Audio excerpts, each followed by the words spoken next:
আল্লাহ তাআলার ভালোবাসার মাপকাঠি হলো রসুলের সুন্নত। যার মধ্যে রসুলের সুন্নত যত বেশি থাকবে তার মধ্যে আল্লাহ তাআলার ভালোবাসা তত বেশি থাকবে। আল্লাহ সুবহানাহু ওয়া তাআলা মহাগ্রন্থ আল কোরআনের মধ্যে বলেছেন, কুল ইন কুনতুম তুহিব্বুনাল্লাহ ফাত্তাবিউনি ইউহিব্বুকুমুল্লাহ ওয়া ইয়াগফির লাকুম যুনুবাকুম ওয়াল্লাহু গফুরুর রহিম। হে নবী, আপনি দুনিয়ার মানুষদেরকে জানিয়ে দেন, আপনার উম্মতদেরকে জানিয়ে দেন যে আমি আল্লাহ তাআলাকে মুহাব্বত করতে চাই, ভালোবাসতে চাই, সেজন্য আপনার অনুসরণ অনুকরণ করে সে আমার ভালোবাসা পেয়ে যাবে। আমি আল্লাহ তাআলা তার গুনাহগুলো ক্ষমা করে দিব, কেননা আমি আল্লাহ তাআলা তো ক্ষমাশীল। হাদিসের মধ্যে রাসূল করিম সাল্লাল্লাহু আলাইহি ওয়াসাল্লাম বলেছেন, মান আহাব্বা সুন্নতি ফাকাদ আহাব্বানি ওয়া মান আহাব্বানি কানা মাই ফিল জান্নাহ।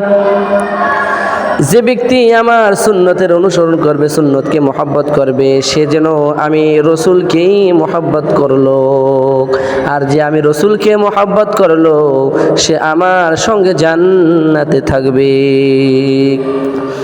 অন্য হাদিসের মধ্যে রাসূল পাক সাল্লাল্লাহু আলাইহি ওয়াসাল্লাম বলেছেন, কুল্লু উম্মতি ইয়াদখুলুনাল জান্নাহ ইল্লা মান আবা। কিলা ওয়া মান আবা ইয়া রাসূলুল্লাহ? ক্বালা মান আতাআনি দাখালাল জান্নাহ ওয়া মান আসানি ফাকাদ আবা। রাসূল করিম সাল্লাল্লাহু আলাইহি ওয়াসাল্লাম বলেছেন, আমার প্রতিটি উম্মত জান্নাতে প্রবেশ করবে ইল্লা মান আবা, তবে আবা ব্যতীত। সাহাবায়ে কেরাম জিজ্ঞাসা করলেন, ইয়া রাসূলুল্লাহ, ইয়া হাবিবাল্লাহ, হুজুর আবা কারা? রাসূল করিম সাল্লাল্লাহু আলাইহি ওয়াসাল্লাম বলেছেন যে আমার অনুসরণ অনুকরণ করলো সে জান্নাতে যাবে, আর যে আমার অবাধ্যতা করলো, যে আমাকে না মানলো, সে জাহান্নামে প্রবেশ করবে। রসুলের সুন্নত ছাড়া আমাদের বিকল্প আর কোনো পথ নাই। রসুলের সুন্নত ছাড়া আমাদের বিকল্প আর কোনো রাস্তা নাই। অন্য হাদিসের মধ্যে রাসূল করিম সাল্লাল্লাহু আলাইহি ওয়াসাল্লাম বলেছেন, তারাকতু ফীকুম আমরাইন লান তাদিল্লু মা তামাসসাকতুম বিহিমা কিতাবাল্লাহি ওয়া সুন্নাতা রাসূলিহি। ও দুনিয়ার উম্মত, জেনে রাখো, আমি তোমাদের মাঝে দুটো জিনিস রেখে গেলাম, যতক্ষণ পর্যন্ত তোমরা এই দুটো জিনিসকে মাড়ির দাঁত দ্বারা মজবুতভাবে আঁকড়ে ধরবা, ততক্ষণ পর্যন্ত গুমরাহ হবে না, পথভ্রষ্ট হবে না। কি কি সেই দুটো জিনিস কি? এক নম্বর হলো কিতাবাল্লাহ, আল্লাহ সুবহানাহু ওয়া তাআলার কিতাব কোরআনে কারীম, ওয়া সুন্নাতা রাসূলি।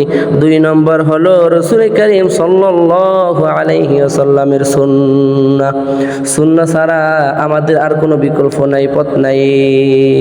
অন্য হাদিসের মধ্যে রাসূল করিম সাল্লাল্লাহু আলাইহি ওয়াসাল্লাম বলেছেন, লা ইউমিনু আহাদুকুম হাত্তা আকুনা আহাব্বা ইলাইহি মিন ওয়ালিদিহি ওয়া ওয়ালাদিহি ওয়ান নাসি আজমাইন।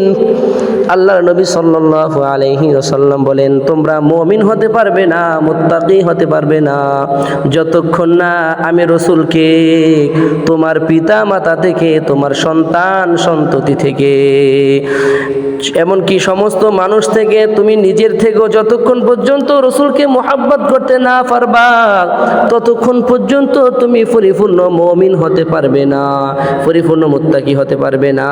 ও দুনিয়ার মানুষ, এখন তুমি আমি নিজের দিলের দিকে তাকায় দেখি তোমার আমার মধ্যে রসুলের মুহাব্বত কতটুকু রয়েছে। যার মধ্যে সুন্নত যত বেশি, সে রসুলের তত বেশি, রসুলের কাছে তত বেশি, যে রসুলের কাছে বেশি সে আল্লাহ সুবহানাহু ওয়া তাআলার কাছে বেশি, আর যে আল্লাহর কাছে সে জান্নাতেরও কাছে। যে সুন্নাহ থেকে দূরে সে রসুল থেকে দূরে, আর যে রসুল করিম সাল্লাল্লাহু আলাইহি সাল্লাম থেকে দূরে সে আল্লাহ থেকে দূরে, যে আল্লাহ সুবহানাহু ওয়া তাআলা থেকে দূরে সে জান্নাত থেকেও দূরে। সুন্নত দিয়ে নিজের জীবনকে সাজানো লাগবে।